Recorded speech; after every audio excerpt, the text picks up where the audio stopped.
अब देखिए एग्जाम्पल 2, समुच्चय x सच दैट x एक धन पूर्णांक है।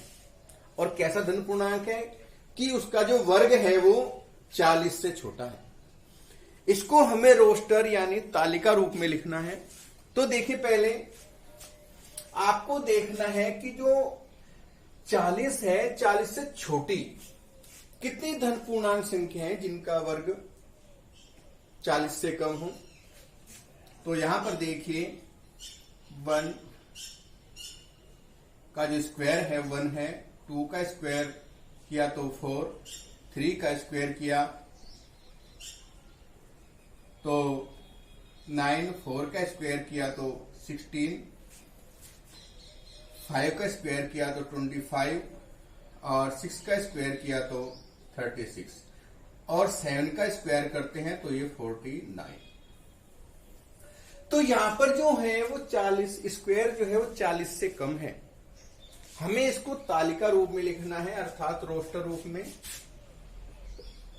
रोस्टर रूप में। तो रोस्टर रूप जो हुआ इसका ये होगा 1 2 3 4 5 और 6। ये हो गया इसका रोस्टर रूप। एग्जाम्पल 3 की बात करते हैं।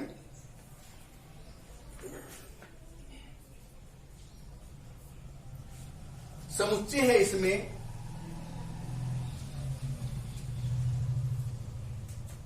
a equal to 1 4 9 16 25 dot dot को समुच्चय निर्माण रूप में लिखना है। को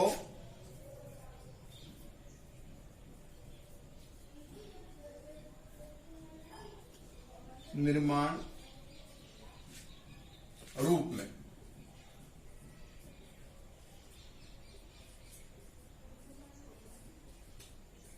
ये आपका क्वेश्चन है। सबसे पहले आपको देखना है कि जो समुच्चय दिया हुआ है वो किस नियम के आधार पर दिया हुआ है। अब यहां पर हम देखते हैं जो समुच्चय है वहां पर प्राकृतिक जो संख्याएं हैं उनके वर्ग दिए हुए और वो डॉट डॉट अर्थात अनंत तक की संख्याएं हैं इसमें। यहां पर देखिए प्राकृतिक संख्या होती है n 1 2 3 4 5 6 7 8 9 10 इस प्रकार से। यदि यहां पर हम इनके वर्ग करते हैं तो ये होगा 1 वर्ग करने पर,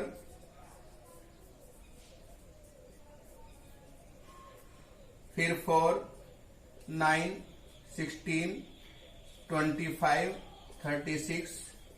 तो यहां पर हमें पता चल रहा है कि जो नियम है वो प्राकृतिक संख्याओं के वर्ग करने पर हमें समुच्चय प्राप्त होता है। तो हमें क्या लिखना है? समुच्चय निर्माण रूप।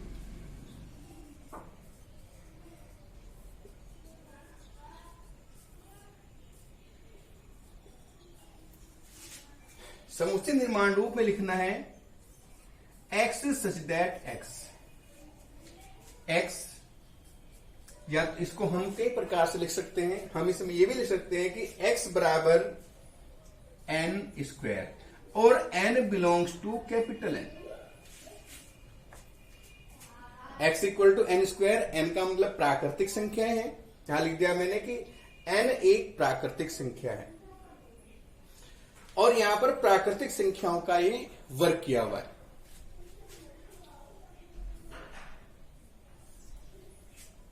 या इसको हम ऐसे भी लिख सकते हैं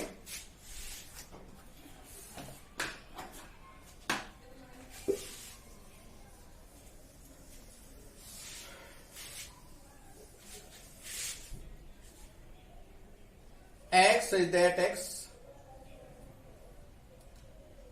एक वर्ग प्राकृत संख्या है।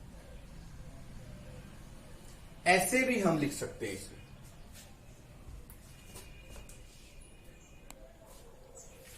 एग्जाम्पल 3 नहीं 4 समुच्चय दिया हुआ है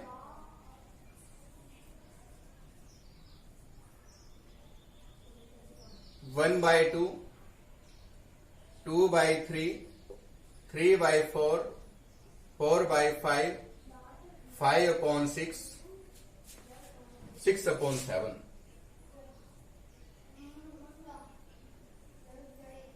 को समुच्चय निर्माण रूप में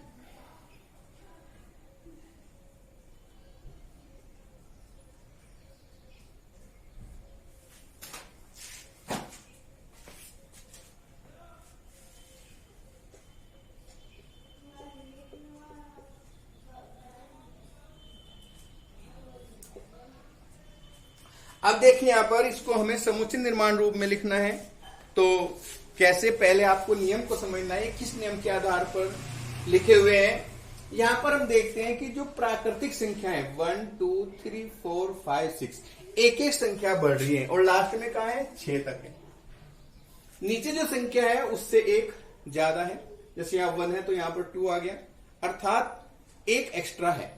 तो हमें कैसे लिखना है,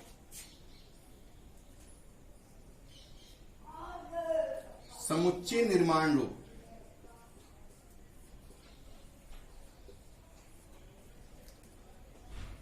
x such that x equal to n upon n plus 1,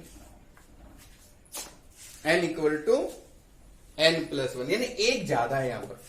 और n क्या है, n belongs to capital N। n एक प्राकृतिक संख्या है, लेकिन वो है कहां तक, वो केवल 6 तक है। तो यहां पर यह भी लिखना पड़ेगा n less than equal to 6। इसका अर्थ ये हुआ कि वो n जो है 6 सहित 6 से छोटी भी है और 6 के बराबर भी है। ठीक है ना। यहां पर हमें 7 नहीं लिखना, क्योंकि 7 तो हमें n+1 करके प्राप्त हो रहा है। तो ध्यान देना है कि जो नियम दिया हुआ है इसमें प्राकृतिक संख्या है वो केवल 6 तक की है और नीचे जो संख्या है वो उससे एक ज्यादा है। तो हमें क्या लिखना, x equal to n upon n+1, और n एक प्राकृतिक संख्या है जो 6 सहित 6 से छोटी है। नेक्स्ट एग्जाम्पल,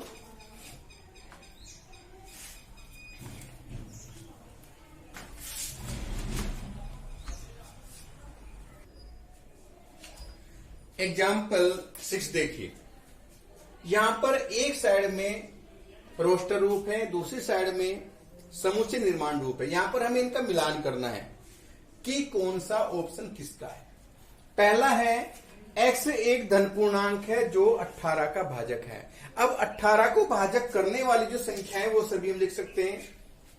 तो 18 को हम 1 से भाग कर सकते हैं, 2 से भी कर सकते हैं, 3 से भी कर सकते हैं, 6 से भी करते, 6 से 18 होता है, 9 दूनी 18 भी होता है और 18 एकम 18 भी होता है। तो यहां पर हमें देखना है कि इधर कौन सा ऑप्शन है। तो यहां पर देखिए थर्ड ऑप्शन है, तो थर्ड का मिलान फर्स्ट से कर देंगे। सेकंड, x एक पूर्णांक है लेकिन x² - 9 इक्वल टू 0, इसके हम गुणनखंड करें तो x² - 9 इक्वल टू 0। यहां पर इसके गुणनखंड करेंगे तो ये होगा x + 3 और x - 3। कक्षा 9-10 में आपने गुणनखंड पढ़े हुए हैं। तो यहां पर इसके दो मान आएंगे, एक आएगा x बराबर यहां से -3 और इससे आ जाएगा x बराबर +3। तो दो मान है +3 और -3, तो ये आपका फोर्थ पार्ट हुआ। अब बात करते हैं थर्ड की। x एक पूर्णांक है, x + 1 इक्वल टू 1। अब x + 1 इक्वल टू 1, तो ये 1 उधर जाएगा, तो x इक्वल टू 1 - 1 होगा, ये हो जाएगा 0। तो 0 देखो यहां पर किस में है, इधर है। अब बचा फोर्थ पार्ट है प्रिंसिपल। अब यहां देखिए जो समुच्चय होता है उसमें कभी भी हम जो अक्सर रिपीट है उसको दोबारा नहीं लिखते। तो इसलिए जो फर्स्ट बचा हुआ है ये इसका आंसर हो जाएगा फोर्थ पार्ट। तो ये एग्जाम्पल आपके कंप्लीट। अब देखो एक्सरसाइज की बात करते हैं। तो पहले मैं ये सभी क्वेश्चन लिख लेता हूं, उसकी बात करेंगे।